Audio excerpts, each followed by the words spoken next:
Hey guys, how's it going everybody? My name is Blitzwinger, and ladies and gents, today I am joined by Jay from JayShockblast for a discussion video. What's going on, Jay? Not too much. How you doing today, bro?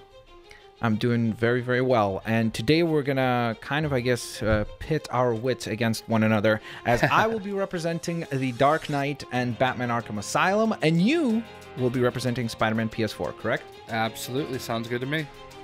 So essentially, we just thought that it would be a cool, I guess, fun, kind of friendly banter discussion to see each one of us represent the other game, or one of the games, as I mentioned, and then we will discuss which game is better, or essentially, I guess, did a better job maybe for that character, and so on and so forth. So it should be a fun discussion. Now, everybody in the comments, again, you can agree, disagree, it's perfectly fine. Just please try to remain civil throughout the discussion, because I know that this is going to get heated in the comments. I just know that. And here's the other thing. I think both of us can agree that this is like arguing over what's better, like an amazing steak or like an amazing burger, you know? Like, yeah. This is like definitely some straw man stuff, and I think we could probably both root for either team, but absolutely. Yeah, it's certainly a great topic, I think, that a lot of people are having discussion. Yeah. So, quick question for you, I guess, just to kind of lay the groundwork and context for where we're each coming from. Sure. Did you get a chance to play the entirety of Spider-Man PS4, like up until this point when we're recording it? Obviously, the DLC is not out yet. And then also for Arkham Asylum, did you play all that all the way through with like the side quests and blah, blah, blah, blah? Oh, yeah. I got 100% completion on both of them, and most of the Arkham series in general. Nice. I remember Arkham Asylum, I actually somehow, my brother was working at Walmart at the time, and he somehow got the game like a week early. And, somehow. Yeah. Allegedly. Don't forget, yeah. And I ended up like having the whole game beaten before it even came out. And like 100% completion, everything, so. That is crazy. Wow. Yeah. Well, either way, I guess for me personally, since I'm representing Arkham Asylum, I will say that what I like about Arkham better than Spider-Man is the narrative, in terms of the fact that you're in a smaller, more condensed space. It's not open world game like Arkham City was. I think actually lends itself very well for a comic book storyline, because then you have certain constraints. So would you agree or disagree with that? I think that's fair. I definitely think that's fair. And thanks a lot for watching, guys. We'll catch you next time. I think, yeah. Well, I mean, no, I'm joking. No, I feel you. I just didn't really know where to. I mean, that's fair. I think with Spider-Man, what I like is it's a little bit more open, and you can kind of go in any order you really want. Whereas with, I mean, well, to an extent, but like with Batman, like there's not as much, if that makes sense. Like you're kind of on a little bit more of a rail with Arkham Asylum. I guess it opened up more with City, but yeah. Definitely a lot more for sure. But like, you see, for me, what I will say, I'll give credit to Spider-Man with this, is that it's the only open world game, like literally the only one I've ever played, where I genuinely enjoyed all the side missions, like without exception, and I would seek out to do the side quests. Yeah, I think, and compounding that is finding the Riddler clues with Batman was like probably the most tedious thing I've ever experienced, but I had to do it to get that 100%. So I mean, there was definitely like, I think the chase missions, like the pigeons, and like that might be the Riddler clue of Spider-Man, but it was at such a smaller level that it wasn't nearly as bad. But I totally agree. Like I enjoyed every aspect of the game. I'm not usually a very stealthy player with games. I'm not very good at being stealthy, but I tried so hard in every mission to be as stealthy as possible in Spider-Man. I did. Whoa, wait! In Spider-Man, interesting. Yeah. So, what about Batman Arkham? Were you stealthy? I mean, sometimes you have to be, like in those Predator challenges, or some of the situations where it's like, if you're not stealthy, you're just gonna lose. I tried to be a little bit in Batman, but I felt like it was a little bit more forgiving. If you weren't stealthy in some cases in Spider-Man, like some of those guns, like they would just destroy you. And I didn't feel that way with Batman. I felt like in Batman I could get away a little bit easier. Interesting. Just to clarify, what difficulty did you play on for Batman or Spider-Man, I usually play whatever the normal mode is. Oh, okay.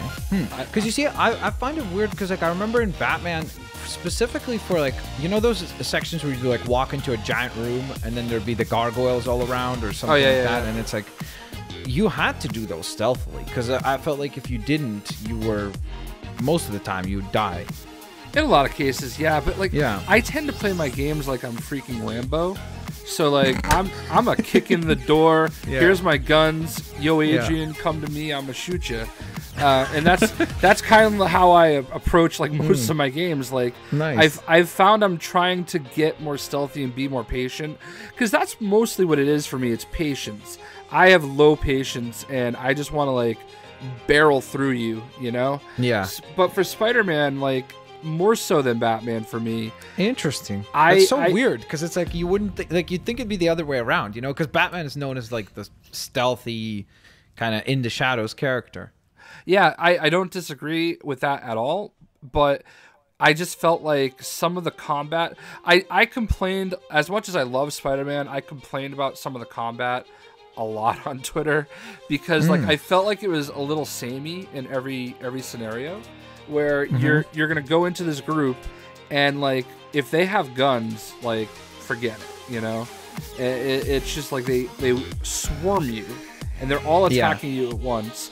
But Batman, I kind of felt like, and I feel like we've switched roles like real quick, but like we're playing devil's advocate. I know. In Batman, I felt like I could get away and I could figure it out, you know? Yeah.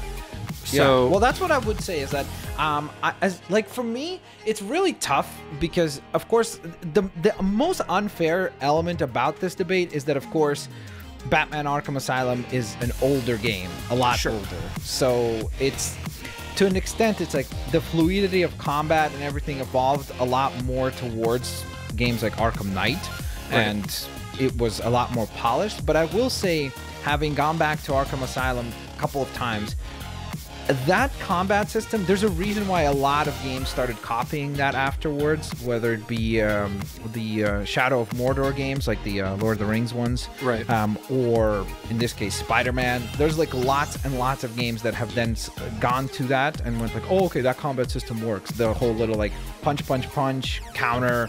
But the cool thing with Spider-Man is, again, to I guess support you, is the gadgets. The gadgets help like vary up the combat if you use them constantly.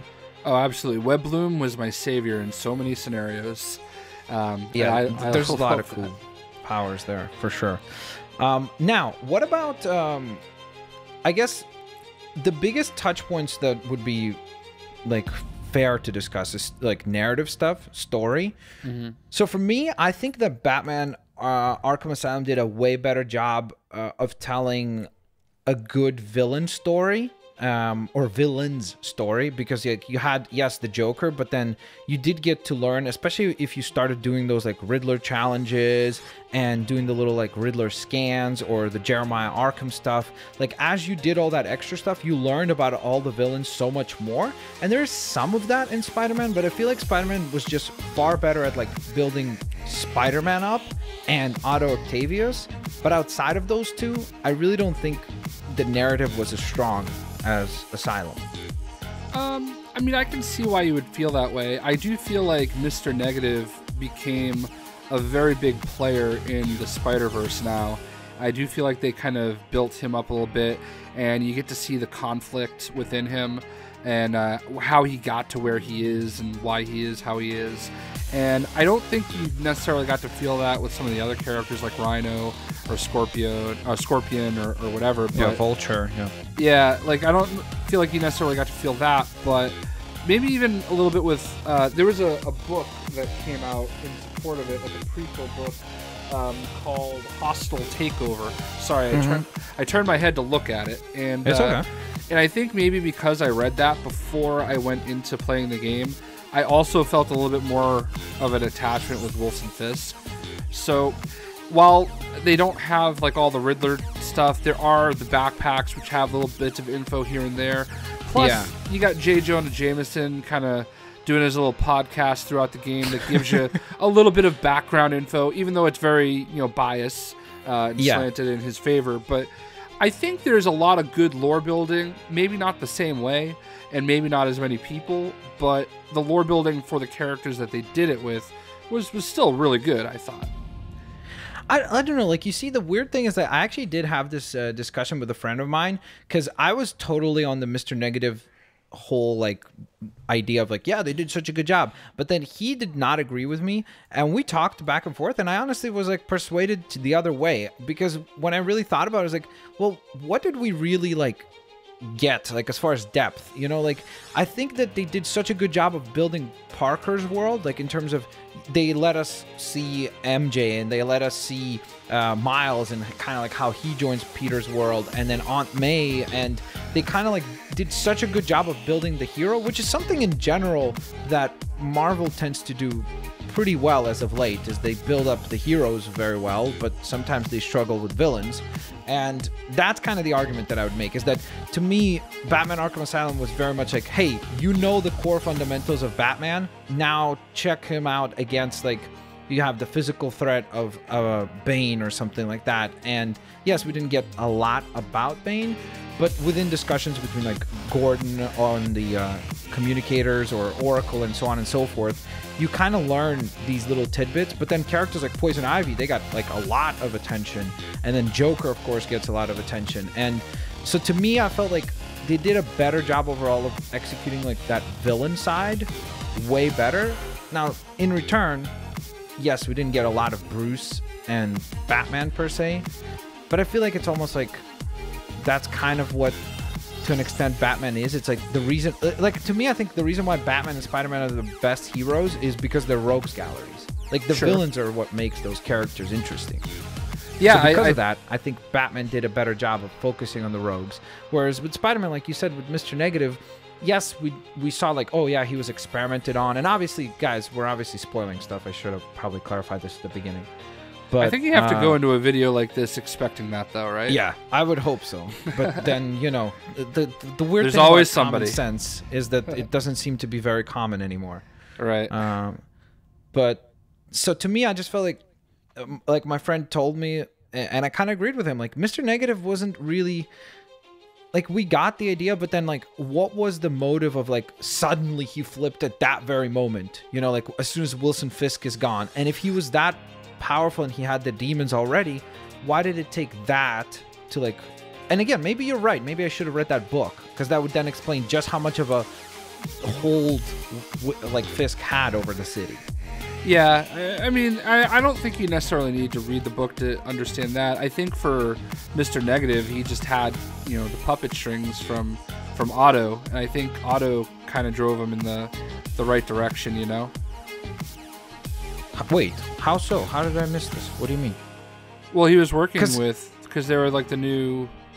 Yeah, but they only started working later. He didn't work with him right away. Do we know that, though?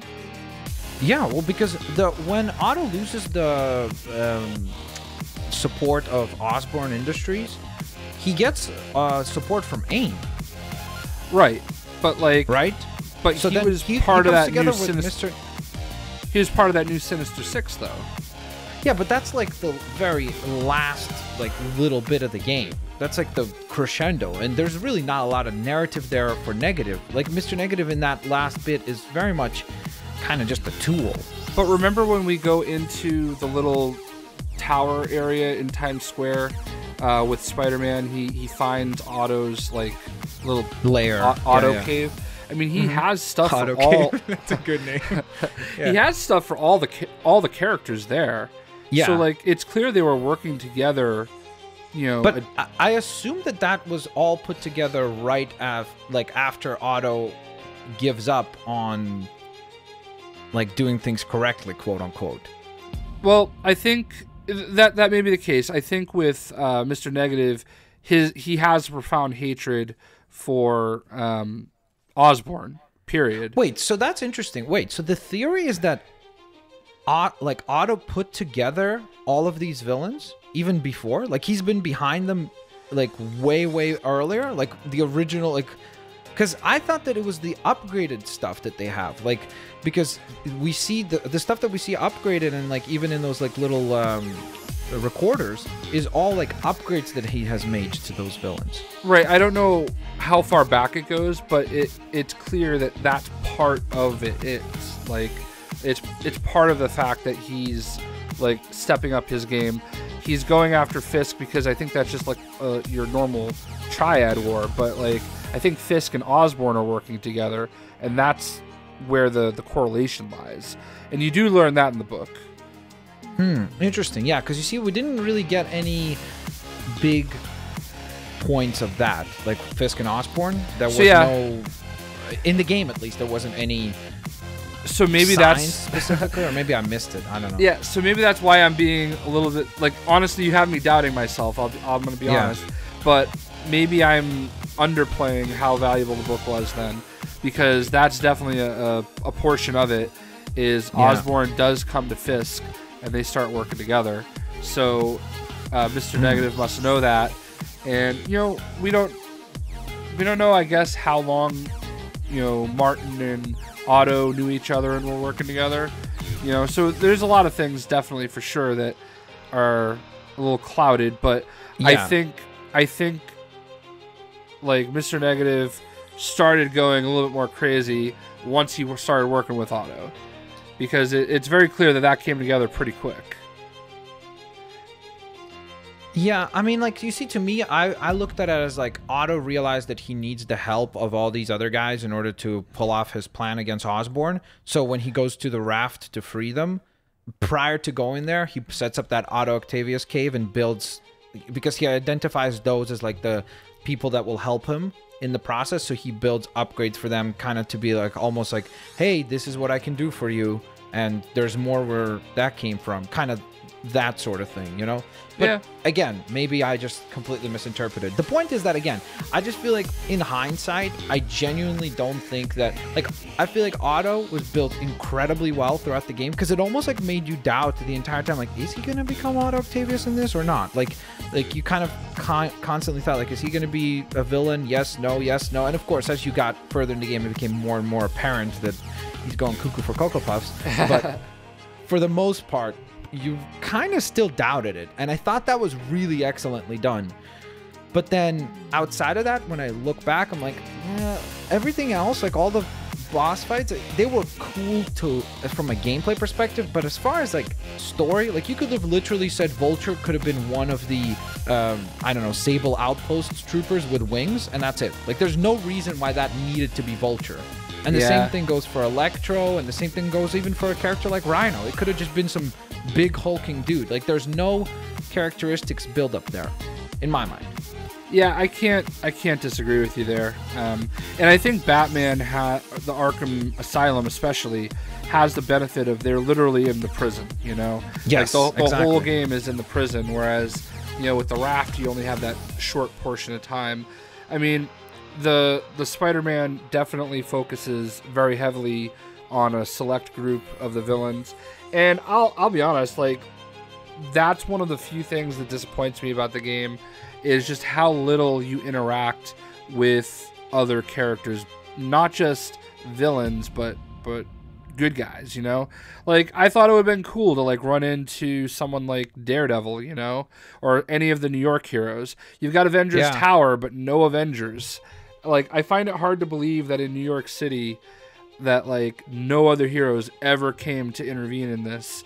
So that was a little bit of a disappointment for me. It's always an issue. It's always and that's where, I mean, like, I agree with you, and it's always a problem because it's almost like the same thing with the Marvel Cinematic Universe. Like, at some point, once you've introduced these characters in the same world, it's like, why would they not help each other out? You know, like, so it's tough. I don't know, like, that was necessarily a bother, but I also think that, I guess that's just due to the nature of the game. Like, because it took place in New York City, like the entire city, it's far more challenging. Whereas, like, with Batman Arkham Asylum, again, it's almost like in its constraints is where the kind of the success of it came, is that because Batman is in Arkham Asylum Yep. with the villains and they're all locked down on this like one little area, it's like it kind of gained success from that. And plus, like, to me, I just like the idea that because it was in such a more constrained space, yes, it was on rails, meaning like it kind of guided you to the story, but it didn't also feel like you were stuck to like, okay, here's chapter 1, here's chapter 2. Like, it didn't play like a level-based game, even though it very much is. Right. No, I can definitely give you that. I would just say, you know, yeah, I agree with that. I'm trying to like really hard to not like agree with the Batman stuff. Everything. Yeah. But it's like it's hard it's tough sometimes because they're both great games. Yeah. Yeah, it's for like, sure. It goes back to what you said at the very top, right? Like, we understand that they're both incredible games. So we just are trying to see kind of like what could we debate between the two. The point is, I guess, to just kind of to an extent surmise here all of this. I would say that to me, Batman Arkham Asylum, I guess to a large extent, the reason why I favor it more is probably because it's Batman versus Spider-Man. So just because I like the character of Batman more, so I'm biased there. But what I will say is, in addition to that, is that I think if you look at Batman Arkham Asylum, since that game, it seems like every superhero game that is going to come out is just going to be like, hey, what did they do? And let's replicate to an extent. Because even in Spider-Man, stuff like the Scorpion levels, it's very much the Scarecrow missions. Like, they tried to do basically those like hallucination things that Batman has in the game. But I just think that in Asylum, it was pulled off way better. And I think that it kind of like fit the character more. I just wish they would have done with their side of things a little bit more creative of how they pulled off the boss fights. The coolest part about the boss fights in Spider-Man, I will say, is probably the fact that they have you fight two villains at once, because I don't remember doing that in other games, and I think that that's really cool. Like, to be like, hey, you got to fight both of them, and you got to figure out how to deal with both at once. So I thought that was cool. But at the same time, I felt like a lot of it is pretty much going to the Batman Arkham formula and being like, hey, let's just put a Spider-Man over this. Well, I mean, I think they definitely, there's some validity to that, but I think Spider-Man tried to, on its own, incorporate some of that, you know, do things a little bit their own way. I mean, you have the Taskmaster missions, which I don't know that there was necessarily anything totally like that in Batman. Then, of course, there was the Black Cat mission, which I did all the Black Cat stuff like in a row, like in one shot. Yeah, so like I just felt like if you do it that way, and that's gonna probably tie in really well with the DLC because she's supposed to be part of the DLC. Yeah, for sure. And I feel like maybe they could have done that like a couple other times, like the pigeon mission. Like you're chasing down pigeons for some random dude, and maybe it would have been cooler if you were doing something like real quick for Daredevil or, you know, whatever it may be. But I feel like if they had done a little bit more of that, maybe you would have felt like you do with Batman, where you're, you know, you have a couple of different missions for the different, you know, that incorporate the different characters and stuff like that. But yeah, Batman definitely did a great job of setting it up. But yeah, I think what you're talking about though is just the nature of the gaming business, because what was it a couple years ago? Everybody had to have a MOBA game, and now everybody has to have a battle royale. So it's like, good point. You know. But it's hey, imitation is the most sincere form of flattery. Exactly. And again, the point is, I will 100% admit at the end of this that I 100% understand that both games are incredible.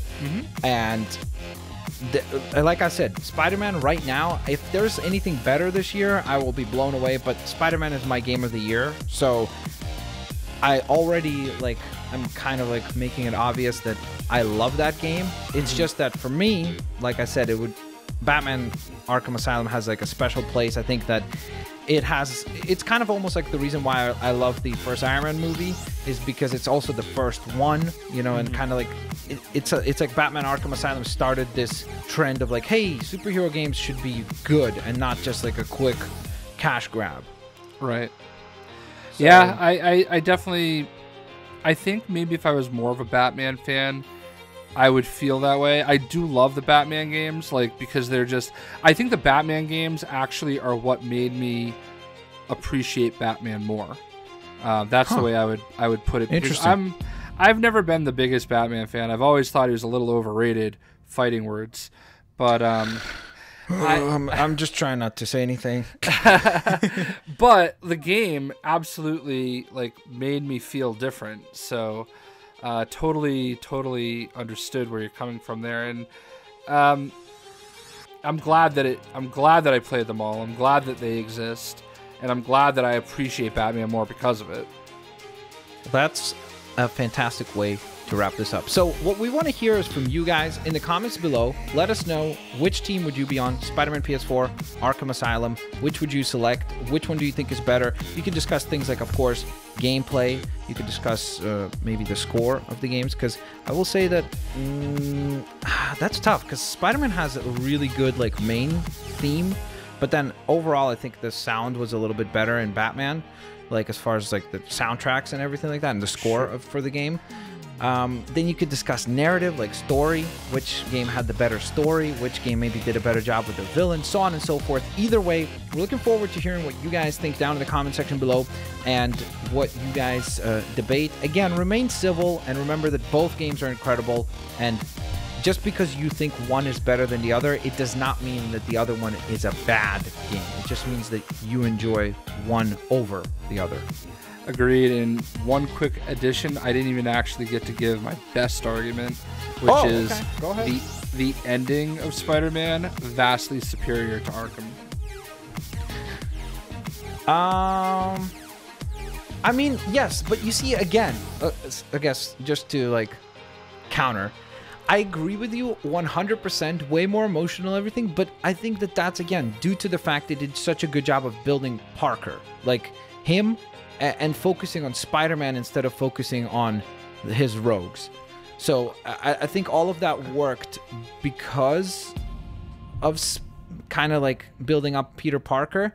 And I actually think the end of Arkham Asylum, like that last Joker boss fight, is like, I hated it. Way over.